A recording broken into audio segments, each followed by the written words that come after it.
Je rappelle que Dr Karel Osiris Kofi Dogué est directeur de l'école régionale supérieure de la magistrature.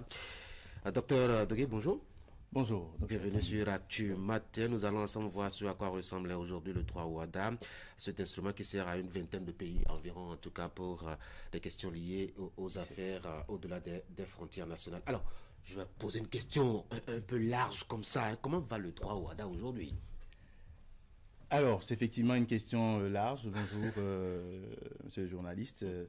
Le droit WADA va très bien, dans le sens où le droit WADA a pu mettre en place depuis 1993 un cadre juridique simple, moderne, attractif et adapté à l'économie de nos États. Il s'agit de 17 États. Et nous avons, au niveau du droit WADA, une meilleure prévisibilité juridique des règles de droit. Et vous savez que le droit vient avant toute activité d'investissement économique. Tout à fait, oui. Nous avons une fiabilité de la règle de droit dont les objectifs sont connus et où les résultats sont mesurables. Nous avons également l'effectivité de l'application de la règle de droit dans les 17 États de l'espace WADA qui ont signé le traité. Vous avez la même règle de droit qui s'applique dans tous les tribunaux en matière de droit des affaires. Et c'est 11 matières différentes qui sont concernées. Et ça, c'est unique au monde. Et lorsque c'est unique au monde, on n'en parle pas assez. C'est le lieu de rappeler que le droit WADA fait office justement de pionnière sur ce genre de mouvement d'intégration juridique à l'échelle internationale. C'est également un droit qui se porte bien du point de vue, j'allais dire, de l'efficience, parce que économiquement, lorsque vous avez un procès et que vous avez des délais qui sont réduits, c'est que vous avez la possibilité de mieux connaître l'issue de votre procès et donc d'économiser de l'argent. Mais non seulement quant au plan judiciaire national, mais également au plan des modes alternatifs de règlement des différends, le droit WADA met en place un cadre juridique permettant de régler les différends de manière alternative, plus accélérée, avec une justice plus adaptée. Et donc, ne serait-ce que sur ces différents éléments-là, on peut résumer en disant que le droit WADA est un levier juridique de transformation, mais également d'accompagnement de la croissance économique de nos États pour un développement durable. Développement durable parce que, justement, les règles de RSE sont intégrées dans les textes de loi. Justement, c'est vrai que, faut-il le rappeler, hein, le droit découle de la coutume, des habitudes, des traditions, etc., d'une société. Cela explique d'ailleurs pourquoi les pays ont leurs spécificités à l'intérieur, mais avec le droit WADA, on a l'impression que ces spécificités, justement, sont étouffées quelque peu, non? Non, je crois que ce n'est qu'une vue de l'esprit. Ah oui? Spécificité étouffée, peut-être aurait-on pu le penser en 1993 quand les premiers textes étaient adoptés. Tout à fait. Mais aujourd'hui, avec, j'allais dire, l'appropriation de la règle de droit et la création endogène de la règle de droit, ce sont les acteurs africains eux-mêmes, les experts africains qui sont regroupés dans le cadre du processus législatif. Je crois que ce plateau ne nous permettra pas de revenir sur tout le processus, mais ce sont ces acteurs qui sont mobilisés pour produire des avant-projets qui sont transmis aux États. Ces États réagissent individuellement avec des observations qui sont compilées et qui ensuite font l'objet de plénières.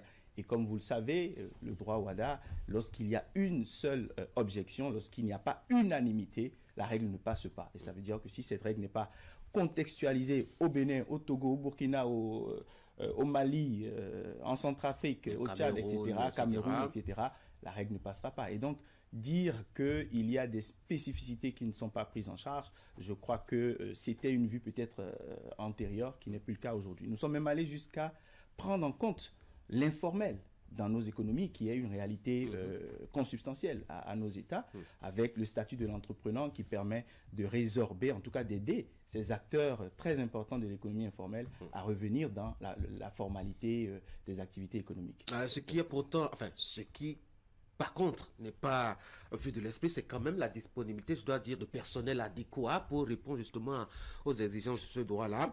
L'insuffisance de formation de ces professionnels, cela s'explique bien. J'évoque là le cas des juges, avocats et autres personnels de ce monde-là. En quel termes cela se constate-t-il, vous qui êtes dans la pratique quotidienne? Je crois effectivement, directeur général de l'ERSUMA, École régionale supérieure de la magistrature, vous l'avez rappelé, on constate justement que la formation, le renforcement de capacité est en principe un investissement. Un investissement qui doit porter sur le capital humain qui est la première ressource.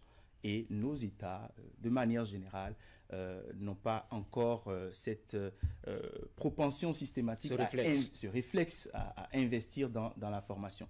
Et donc le constat est patent, vous avez raison. Il faut mieux renforcer les capacités de nos acteurs juridiques, judiciaires, mais également économiques et autres. Et c'est le rôle de l'École régionale supérieure de la magistrature.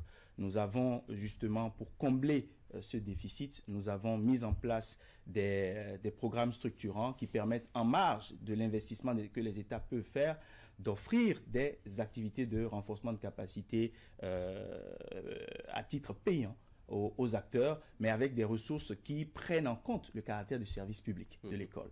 Et c'est en cela que le programme d'activité de l'école permet justement d'avoir des activités de formation à la fois gratuites, mais également des activités de formation payantes à travers des certifications en arbitrage, des certifications en médiation, des diplômes sur la gouvernance d'entreprise, donc les techniques et l'art de gouverner une entreprise, des diplômes sur les techniques de recouvrement de créances et de voies d'exécution, autant d'éléments que nous faisons. Mais le plus important, c'est que nous avons pris en compte les contraintes de déplacement, de mobilité, les contraintes de disponibilité des acteurs pour passer à la digitalisation de nos services. Et en cela, nous avons toutes nos sessions de formation qui sont offertes également en ligne.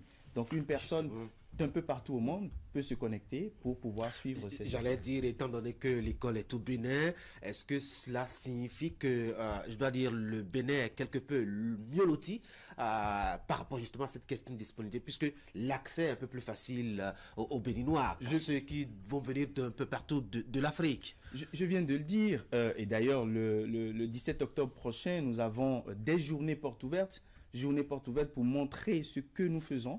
Et ces journées portes ouvertes vont être en présentiel au siège, mais également en ligne, diffusées sur tous les canaux digitaux. Et ces journées permettront justement de se rendre compte que d'un peu partout au monde, toutes les activités de l'ERSUMA sont accessibles. Alors, plusieurs rendez-vous déjà de réflexion, en tout cas pour continuer à réfléchir sur cette question de loi au WADA. Cela mobilise les acteurs évidemment à des rendez-vous.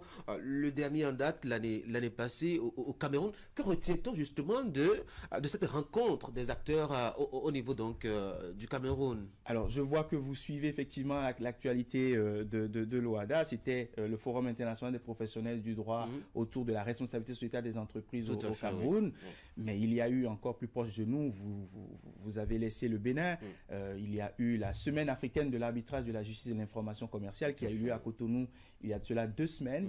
Et d'abord, pour commencer par la première question, qu'est-ce qu'on retient du Cameroun? Des actes ont été publiés, une feuille de route d'opérationnalisation de la durabilité dans le droit OADA et l'espace OADA est en cours. Le label ODD RSE OADA est en train d'être mis en place et nous avons eu les professions comptables qui se sont regroupées à Dakar la semaine dernière seulement pour mettre de manière opérationnelle en place le label RSE OADA. Et ça, c'est la suite des activités de Yaoundé. Par contre, à Cotonou, il y a 2 semaines, nous avons eu le dialogue des juges avec la Cour commune de justice et d'arbitrage de l'OADA qui a regroupé les 17 cours suprêmes nationales, c'est-à-dire les hautes juridictions de cassation nationale des 17 États, pour dialoguer avec eux, pour voir comment mieux travailler sur la fluidité du processus juridictionnel entre les différentes juridictions de l'espace OADA.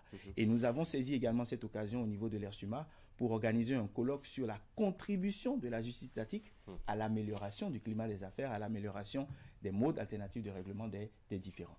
Et mieux, vous savez que tous les acteurs sont identifiés par un registre de commerce. Nous avons eu des ateliers sur l'information commerciale et l'ERSUMA a piloté justement la mise en place de recommandations pour faciliter tout cela. Alors, l'école forme chaque année près de 2000 personnes. Les gens ne le savent pas. L'école est rendue à près de 22 000 auditeurs. Quelle forme? Dans les formations diplômantes, nous avons chaque année, cette année, nous avons plus de 200 personnes d'un peu partout au monde qui sont formées par l'école. La Cour également produit des décisions et en matière arbitrale, le centre est aujourd'hui à un rythme plus effréné. Et donc, ce sont autant d'éléments dont nous pouvons avoir des informations plus crédibles durant les journées portes ouvertes qui seront conduites sous la houlette du ministre de la Justice et de la législation du Bénin avec la présence du secrétaire permanent de l'OADA, le professeur Mayata Ndiaye Mbaye, et également la Cour commune de justice et d'arbitrage qui sera présente. Nous avons un centre de traduction et d'interprétariat en droit où les acteurs peuvent profiter du français, de l'anglais, de l'espagnol, du portugais.